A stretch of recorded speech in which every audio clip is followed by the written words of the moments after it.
Most people spend their entire lives not understanding why they feel what they feel. I was one of them until one question changed everything.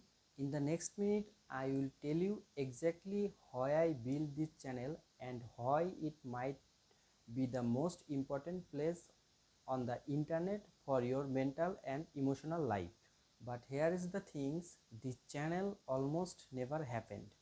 There was a moment where I almost gave up before I never start. And honestly, that moment is the reason psychology aspect exists. My name is Kanak, and a few years ago I was going to throw something I could not name. I was not sad, I was not broken, but something felt off. Turned to psychology, not the textbook kind, but the real human kind, and it literally reviewed the way I saw myself and the people around me. That's when I realized this knowledge is not thrown in seconds. It's not talk about at dinner tables, but it should be every single person deserve access to it.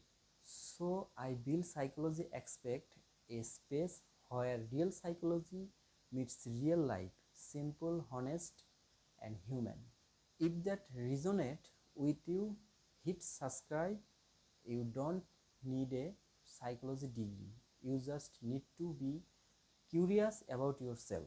Next video, I will show you something about your own mind that will completely change how you make decisions. See you there.